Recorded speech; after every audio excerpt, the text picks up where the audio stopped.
have a look. Kids.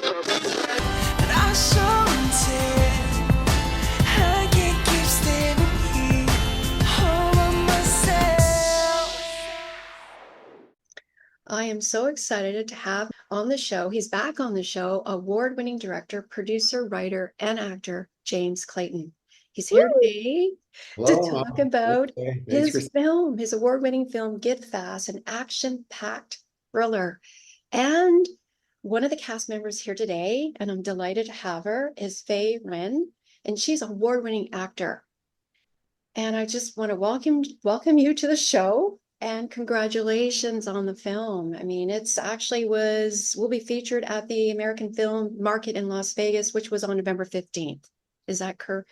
Yeah. It was featured at the AFM. It's out on demand and digitally in the United States and in Canada right now. And it will go a limited theatrical in Canada in January. And it's actually currently playing theatrically in a whole bunch of countries overseas as well, too. And will continue to roll out in 2025. Now I saw something, it's actually in Japan too. Is that Well, right? you're referencing a post. It will come out Post. in Japan. I can't announce what the Okay. date is yet, but what you saw was the poster for Bulletproof when it came out in Japan, Ah, which is the first film in this series of films. And they had actually changed the title in Japan to Mr. and Miss Strange, I love that. which is really cool. And the poster is really cool too. They changed the color of some of the wardrobe and that. And I was like, oh, I actually would have done that choice. That was a better choice. I like what they did. So well, yes. Well, that leads me to the question, actually.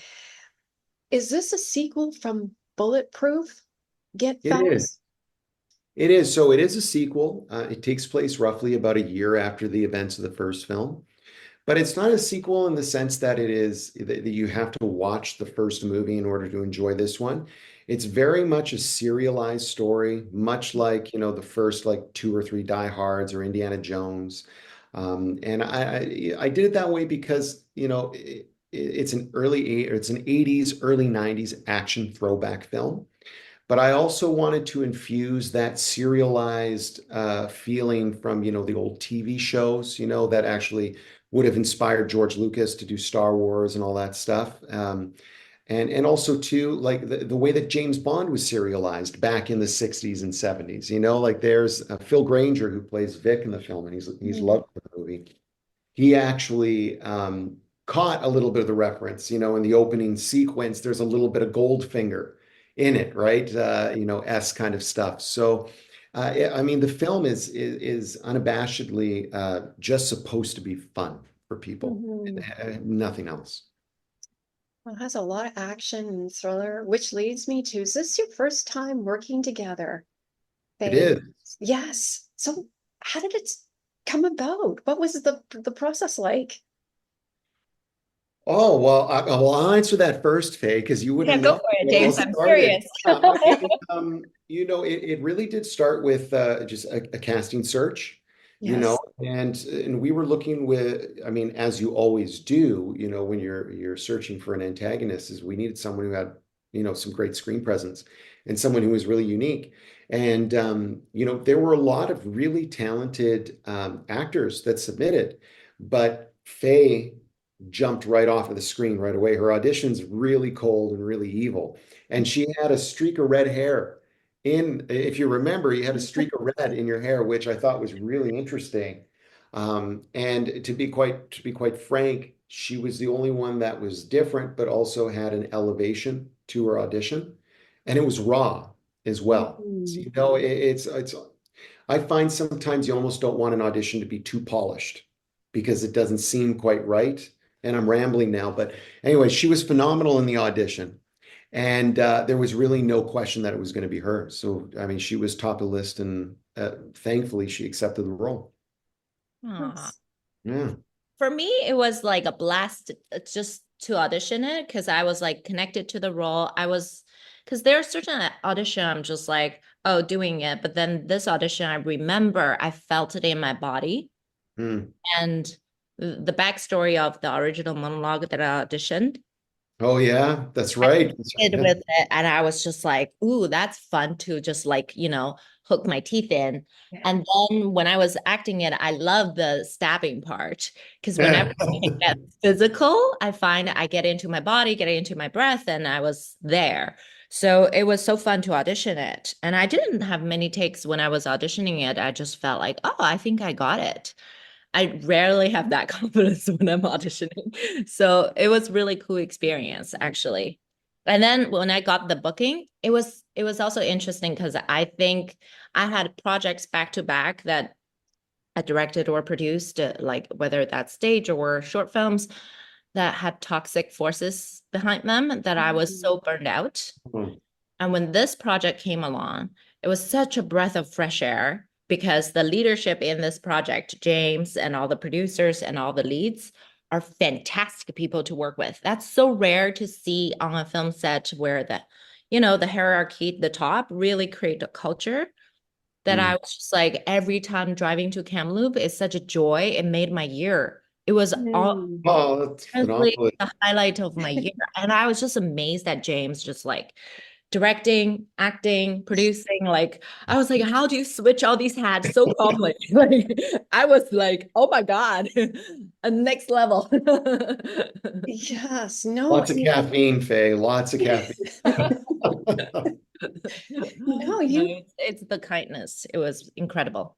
Yeah. which makes a difference when you're working well and you're on the all on the same page. And you mentioned, and you play the character Nushi, correct? And how much fun did you have?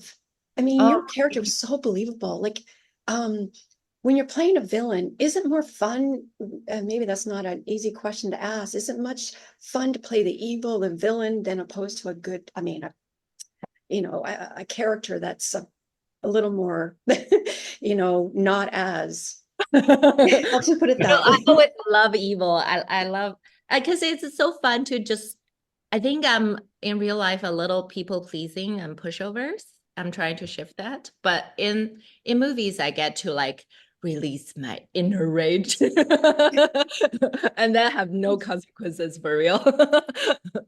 Yeah, it's awesome. It's also like I find the tricky part of playing villain is caricature and to find where this script when I first auditioned there was like instant I can have something to anchor into.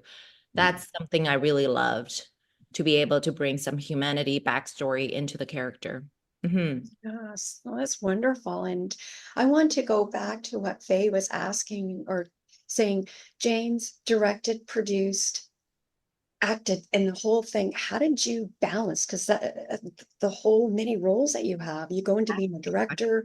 Yeah. Is this your second time directing? Yeah, this Correct? is my second feature that I directed and also acted in and produced. I mean, I don't think there is no balance. So that's right off you just accept that there's not going to be any balance. I mean, Bob Hoskins, the late Bob Hoskins, he's got a quote where he, only directed once, but he said directing was kind of like being pecked by like 100 chickens at once or something like that. I'm Mhm. paraphrasing because you get everyone's coming to you at every single moment. Mhm. I would tend to agree, but I actually enjoy it. I think the only way that you could possibly do it is just your preparation and Mm, all the work you put in beforehand. Like the script was meticulously gone over for like written and then read and prepped on for a year. All the Mhm. shots were prepped and ready. The edit was already pre-visualized before we came to set. And the Mhm. whole team knew it, right? So like the Zach, who is a producer and the editor of the film, he knew the edit, he knew the shots. And Mhm. all Johnny and Mark knew the edit and knew the shots. And Ryan Ennis, the second unit director, and everyone knew what the movie was going on or going was going to be before going in. That being said, we weren't prescriptive about it. It actually allowed us to have a relaxation on set so that we could have latitude to go, oh, we actually don't need these shots. We're over covering. yes. Or we're going to augment this because of the nature of the location or something's just not working. And then, of course, from a performance perspective, it allows me to not have to communicate as much what we're doing because everyone knows what we're doing. So I can just focus on the foundations of what needs to do and just do corrections while I'm acting and directing, because I've done so much of the directing beforehand. Really. Hmm. That makes Mm. sense. Yeah. It's the Yes. only way to do it, unless you have like a gigantic team and budget and we had a 60-day shoot schedule, then you could probably fold some of that communication time on the day. But I mean, I won't say how many days we shot the film because people would be aghast by it, but we didn't have much time. Mhm. So we didn't have time to talk, really. Mhm. Yes. And it takes a team and passion, which you both have, and which I'm going to ask you this question to both of you. Is there a favorite part that you enjoyed the most, or was everything like you enjoyed? Like, was there anything that really, oh, I love doing this?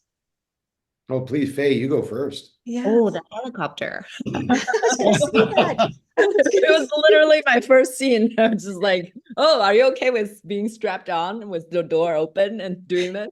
I was like, "Cool." Um, there was a moment I was like scared, but then it was like so much fun. So that was like a great opening to everyone, right? Well, we That's hadn't met yet either because I was yeah. off shooting something. So she was brought to set. That's actually one of my highlights too. She was off, or she arrived while I was off shooting other stuff. And then I was notified she was ready to go. So when I arrived to set, she was already strapped into the helicopter and taking off. And then it was me, besides Ryan Petey, the cinematographer, underneath the helicopter shooting. And it was kind of like I remember telling Ryan, I feel like I'm Francis Ford Coppola in Apocalypse Now. This is the coolest, craziest thing because you're in the wash of the helicopter and Faye's like doing her, Nushi thing. And then we got to meet after. And so Yeah. it's cool. It's cool. Yeah, Definitely. that was so fun. Yes, but you have to be in pretty good shape to be able to work on set for many hours. I don't know how many hours, I'm just, but long, I would think, Oh yeah. and in being always ready. So, and all the energy that I've seen in the film, like, tell us, how do you stay fit, and how does it help you in your roles, your many roles? And I know, Faye, you do other things on the side too, right? You're an actor, but you also produce, right? Is that correct? And direct? So, Correct. Yeah. yeah, so tell our viewers. Who wants to James, start? you go Yeah. first. I'm so Okay. curious. Oh, Like, sure. Yeah. I I mean, barely yeah. moved. You were like, Oh, like it's action. all good. I mean, I'm in my everyday life, I'm like generally a pretty athletic guy. And so, and I do a lot of weight training and like stamina exercise or Mm, endurance exercises. Um, I haven't done anything in a couple months now because I have a newborn, so I'm a little soft from my usual regime. But basically, I have a certain maintenance level that are where I'm in pretty good shape, and then a couple months before filming, I'll just step it up and I just train as long as I can, mostly high intensity, knowing what the nature of these films are. So that, like you said, I can literally go like an Energizer bunny because when the day I'm working probably 3 to 4 hours before we start shooting, and then I mm. have to work 3 to 4 hours after we wrap, but that's after we get back. So I'm working 21-hour days when we're shooting Oh, these films, right? So Yeah. then you got to get up and go. It's a lot. I remember seeing James at because I was done. I was like, "Hi, James," and he's like in the meeting doing Yeah. all the directing and producing. I was like, "Wow, he has no downtime." Well, there was one day where we actually shot because we were running out of time on our schedule. So we shot all day and shot all night. We had two crews running. So I think you were wrapped already, Yeah, Faye. And probably. so we shot in Cache Creek. We shot in the morning, and then I slept as we traveled to Kamloops, and we shot all night. It was mm. the craziest shoot schedule ever. Yeah. So, Yeah. It was a 48-hour, 24-hour shoot. Yeah. so Wow. the word balance is not there. So what would you say? Passion, maybe? Yeah, I mean, it's so short-lived. Mhm. I think this is probably, I love being on set and I love acting, I love directing, I love the doing of it. But I think there is something to be said about making a movie so you can edit it. You kind of want to you want to shoot it because editing is the most fun when you're cutting it. Is it the most? Yes. Yeah, I mean, you want to throw up the first couple of cuts because the illusion isn't there yet. So you're like, this is going to suck. This is garbage. And then as you start going, and then you go, oh, I actually need this shot. And then if you're lucky enough, you can go out and shoot a couple more days, get your pickups, but you're kind of sculpting. You're in the real sculpting phase. So I really enjoy editing. Wow. Yes. Mm. Yes, for sure. And with the script, like how much, I mean, Faye's here from the cast, but how much did, or you have like your rising star co-star, Suleiman, sorry, and Faye, like how much did you have involved in the script? Like if something didn't work, would you suggest it and work with it as a team, or how did it, or you just went with the script, how it I was went laid out? with script, but we did a tiny shift of my entrance scene. We did, yeah, because I remember I did a really big kind of reduction in the scene, and then on the day we ended up bringing some more back because it felt like it was a little hollow, which is, can happen in an action film. I mean, the biggest thing on these independent movies is that you're trying to create a balance where there's the momentum and you're serving the action in that action audience, but then you're trying to infuse the story as active as possible because as audiences today, they say they crave um, more story, but it's so hard to execute in an action film where you're slowing the pace down because then as soon as you do that, then they say the movie doesn't have action and it's not slow. It's why like Mad Max Fury Road is such a genius film because of how intricate he wrote the story, but the story's happening on the vehicles as they're moving and they're doing all these things. So it was really that's genius level in terms of an action movie. And then, but for the most part, we stuck to the script on this one. I would have to say, yeah. Suleiman was pretty spot on all of his lines, and Faye, you were too. I mean, the real big memory I have is I just feel bad. One day I couldn't give Faye the time that I would like to have given her on one scene. One of the scenes I know that we were losing time. I would have liked to have given her more takes. But here's the thing about Faye. She nailed it on the one take. Mm. So, like I felt bad and had misgivings on the day, but then when it's in the film, you're like, well, the performance is good. So it must have been meant to be that she was just going to hit a home run and then I send her home. That's wonderful. She just Babe Well, Ruth I it, always right? appreciate more takes, but Yeah, sometimes it happens, yeah, right? That's Yeah. wonderful. absolutely. And yes, Faye, is this your first time playing a villain? No, I'm Tell special us, in villains. you really enjoyed this role, Nushi? Yeah, I do. I actually don't really see her as villain because you stole my money, James. I know it's Trying to bad. get it back. Like you're the villain. And I But killed your brother. I'm really the bad guy. yeah, I'm like, I'm just on the vengeance path, right? But in a way, I am definitely villain because the business I run is definitely something sketchy, and I was thinking maybe I'm selling arms and like, It- but it's, huh? That is what you're doing. Oh Yeah, yeah. yeah, yeah. I was like, it's so much guns that will cost more than the money that I'm trying to take back. But it was like I first started doing some villain roles on stage, and I remember just some of the training, my teachers keep finding me femme fatale characters. And I was like, what about me that they keep seeing as a bad person? And and later on, I found when I started finding those characters, I was having so much fun. And through that process, I actually found a lot of personal power. Mm. Because one thing that even my therapist worked with me is like I constantly internalize the anger and start going at myself, trying to like, oh, what's wrong? And then I fix it. But instead of like setting boundaries, actually having actions to apply to other people's actions, consequences, right? Or punishment. But it's that comes with some power. I think a lot of times society kind of label the anger as a bad thing. I think if you abuse it, it's bad. But if you don't express it, it's actually bad as well. Mhm. So what I learned from all the villain roles was different ways of expressing themselves and even in that, I had to find my voice, find my physicality. Like that all gave me a lot more like face center is coming. So I actually enjoyed it a lot later on. But at the beginning, I didn't get it. I think the teachers saw them first, which I really appreciated. Yeah. That's wonderful. Mhm. Yes, and James, you play the thief. How did you enjoy your role?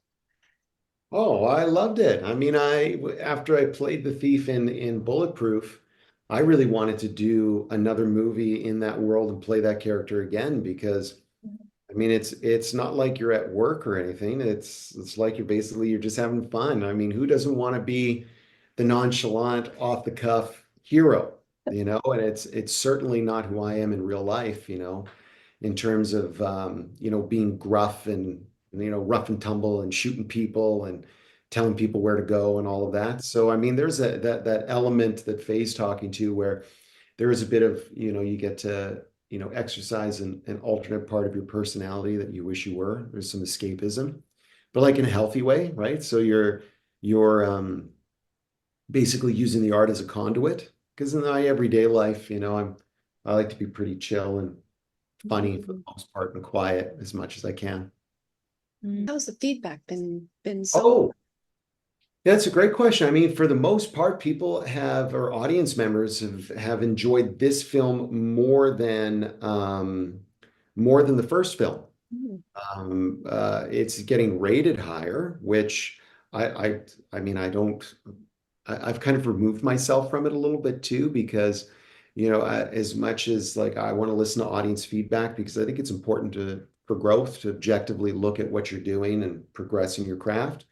But at the same time, too, I kind of view it as a little bit of it is it's just kind of not for me at the same time. Like I make the movie, but I'm not making it for me, I'm making it for audience members.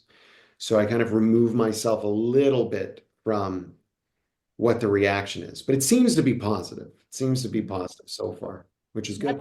That's And Blue really Diamond likes the movie too. Blue Diamond said he loved it when I talked to him. So uh, that's, yeah. Faye, would you like to add to that? Oh, I think it's really healthy to, as creatives, to remove from, because the feedback is a lot of personal projections too, Oh, yeah. to move from that a little bit. That's a big lesson I learned years ago doing another action film where the production, I like all the audience really enjoyed it, but critics hated it. Mm. And for me, it was like a roller coaster to take them Mhm. seriously because it was hard to gauge. But at the end of the day, you're making it entertainment. So keep people entertained, great. That's the goal, right? And then there was a quote that I saw someone said, it was a Kate Blanchett or someone, they were saying, oh, they learned very early from other actors that once the work is done, it's done. It's about the work. And then the review and all the awards, everything, it doesn't matter. Mm. So I find that really helped to anchor me. And another teacher of mine back in the day, she was like, it's just work. Everything else is fluff.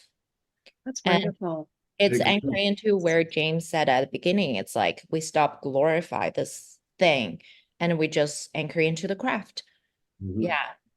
Mhm. Love it. I Oh, love it. well And said. yes. And we had so much fun watching the film together. I was like in the theater, we felt the energy of the crowd. Everybody was laughing. Everybody was like, oh, like it was I so was blown react- away by how active everyone in the theater were, and they would cheer when something happened. I was like, whoa, yeah. this is crazy. That Yeah, was it such was an awesome very experience. interactive. We had so much fun. Yeah. And people would like to watch it. Where can they go? Where can they? I know you said earlier, but it's on. Yeah, so Yeah. I the easiest place to watch it in Canada right now would be on Amazon Prime. You can rent or purchase it, and then it's going to be streaming soon. It's going to be streaming soon, but I can't announce which platform. It's also on Plex. It's on Mubi. In the United States, it's on demand and digitally everywhere. So it's like if you've got an Xbox, if you've got Fandango, I mean, you name it, it's out there to get. Overseas is playing theatrical in multiple countries. And then I believe early next year there's also going to be a Blu-ray and DVD release, but we'll be making announcements for when that happens too. Before we leave, is there anything else you'd like to add that I didn't ask? Oh, Well, the only thing I'd like to add, I have. you James, did.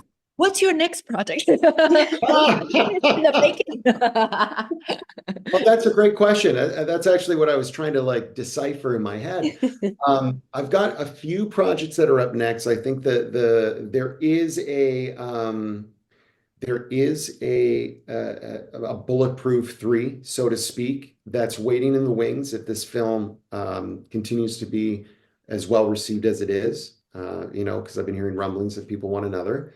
Although ahead of that, I do have another action film noir that it's another series that I'm going to start, which is a lot grittier and more adult and hyper violent, which I will most likely go into production on prior to Get Fast or Bulletproof 3 or Get Faster or whatever you want to call it. So we'll see. Announcement's coming.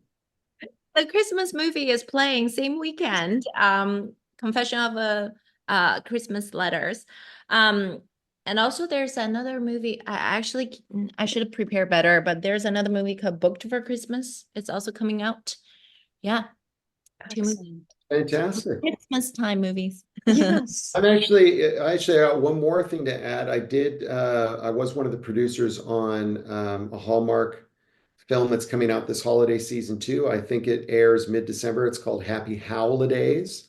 Aw. It stars Jessica Lowndes, and it's two people fall in love and their puppies or their dogs bring them together.